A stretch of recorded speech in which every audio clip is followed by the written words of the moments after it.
Well, here is my portable, compact toolkit to get me out of jams wherever I'm at, provided I'm bringing a bag with me.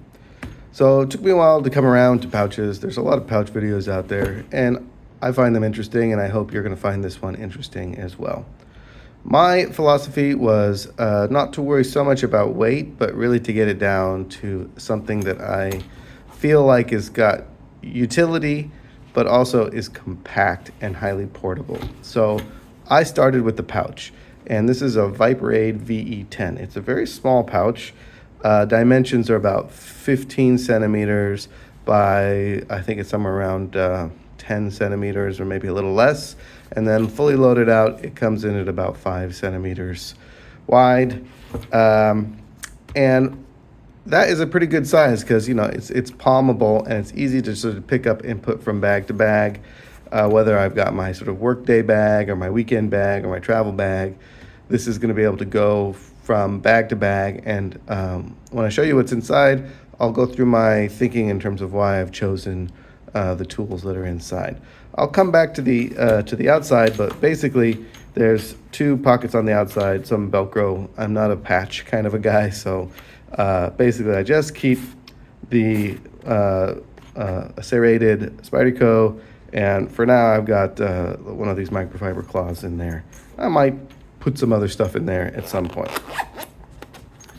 Okay, so here's the inside of the bag, and basically it's got two layers of storage. These sort of what do you call these, mesh pouches, and a couple of 3 of these elastic holders, and then 2 pockets sort of in the back layer that you can also put stuff in. So what I was thinking is that I need to be able to do not just something that a multi-tool can. I want to go beyond, the next level beyond a multi-tool, like a Leatherman or a Swiss tool or something like that. And so this is really a combination of small-sized but regular tools, plus a couple of actual multi-tools that add some specific utility. Okay, so I'm going to start on the top pouch over here, and I'll talk about the knife that I chose. So I have this Spyderco, and as you can see, this is a serrated blade, and it's an old one I've had for a long time. I think it's a Delica. The tip broke off at some point, so I reprofiled that, but it is sharp and it's serrated, and it's really useful for cutting through rope or other fibrous things. So I keep that around because it basically weighs nothing, and it's a good knife. The other knife is a Swiss Army knife, and I chose the Camper. And I've had this one for a very, very long time, but this is a heavily modified Camper. And the reason I chose the Camper is because what I really wanted in this is a slim saw. And Victorinox makes some really great saws, and the Camper is basically the slimmest model that has a saw built into it. And I don't need scissors in this because I have another option for scissors. In terms of the modifications, I turned the small blade into a Wharncliffe. I think this is just more useful. It can get into pointier areas, and it's really sharp, and it's a straight edge, so it's good for carving. Super useful for that. The main blade I reprofiled into a sheep's foot, which again adds some utility. And then the openers I modified as well. So I took the can opener and I reprofiled the edge here. So this is really sharp. This is again good for carving like spoons or something like that. It's also good for scoring. It's just a really useful little thing. And I don't need the little screwdriver on there because I have other options for that in here. And then I took the bottle opener and the main screwdriver I sharpened into a chisel. So that is again adding some good utility. Now the other stuff is unchanged. This always came with the corkscrew and the very good T-handle awl. So that is also super useful to have.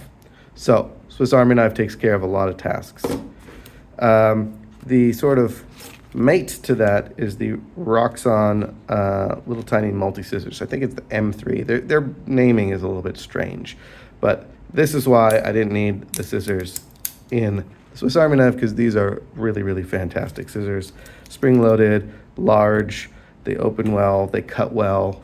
Nothing that I don't like about these scissors. The tool itself has got a lot of utility built into it. It has locking tools on this side, including the screwdriver, which is really useful because it comes with this 4mm adapter. So you can put these 4mm bits on. And there's a lot of really good ones in there, including little Torx ones, which are good for working on knives and stuff like that. So beyond that, it also has, you know, this sort of combo tool thing with the can opener, etc. So if I really did need to open cans, it can still do that. It's got a small blade, which is okay. And the last thing is another kind of awl, not quite as good as the one in the Swiss Army knife. But the other super nice thing that it has is on the other side, it has the little tiny double-sided micro screwdriver, Phillips and a flathead. And it also has a little mounting hole for it too, so you can actually use it without without having to pinch it as well. So that is super convenient to have, and it nests away here, and of course it has the toothpick and the tweezers, which are also in the Swiss Army knife. So little precision bits, scissors, and a few extra tools that are convenient built in. So that is very, very useful there. Let's talk about some of the other larger tools that are in here. Now, I have these. These are the Knipex Cobra 100s. I have a couple of magnets sort of mounted in there. And this is, I cannot remember the name of this, but it is made in China, but it is a very small but wide opening crescent wrench. And it's also 4 inches, so both of these are about the same, and they open to about the same. So really what I'm thinking is a lot of times what you need to do is to hold on one side while you crank on the other, and the two of these are going to work really well together. This can also be used almost like a micro vise in a pinch, just to hold a small part, you know, in place while you do something with it. And these, of course, also are pliers, so you can pinch and twist and do all of that kind of stuff. So between the two of these, this is a lot of utility and not a lot of space. Again, they're both about 4 inches or a little bit, 100 millimeters to a little bit more than 100 millimeters in length. And in terms of their size, you know, about the same, this dimension as well. Okay, drivers. This is the bit kit, the driver kit that comes with the Swiss tool.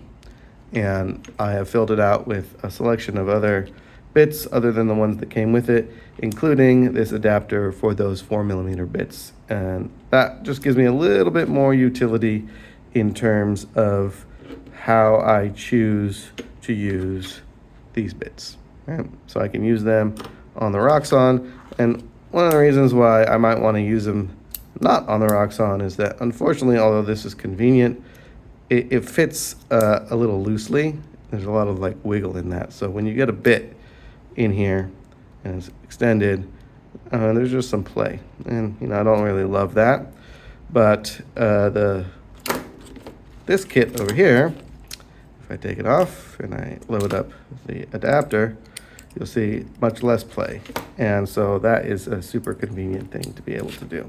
And I liked having two drivers because, again, you often need to crank, you know, on from both sides. Okay, let's put that away over here. Then I have this very small pin vise. There's probably better options out there. This is one I got from Harbor Freight. It doesn't open very wide. The little collet in there maybe opens to 1 millimeter or so.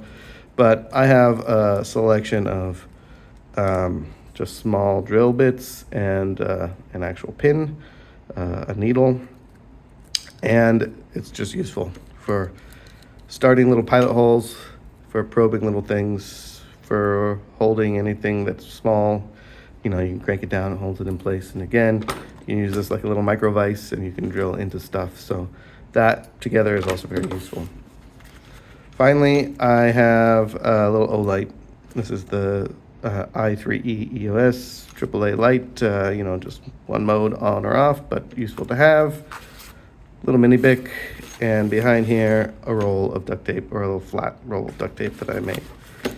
And that's basically it. And when you get everything loaded in there, it actually is quite compact. The weight comes in at about 611 grams. So that's about 1 1/3 pounds. So it's not what I would call super duper lightweight, but it is certainly not very heavy at all. It's acceptable, I would say, in terms of the weight. And when you get it all loaded back up in here, everything is pretty well organized. You kind of know exactly where you need to go, and you can just go right for the tool or tools that are going to be useful for the task at hand. And I like it because it doesn't get in my way. That's the most important thing for me, is that this little pouch here, I know that the stuff is in here, it's ready to go, it folds up tight, and whenever I have a problem that some of my other EDC isn't going to solve, I can open up this pouch and chances are I'm going to be able to solve it. And if I can't solve it with this pouch, I need a bigger tool. I need to go up to a standard size tool, and that's a good reminder as well. Hope you found that enjoyable. If you have any questions or comments, leave them below.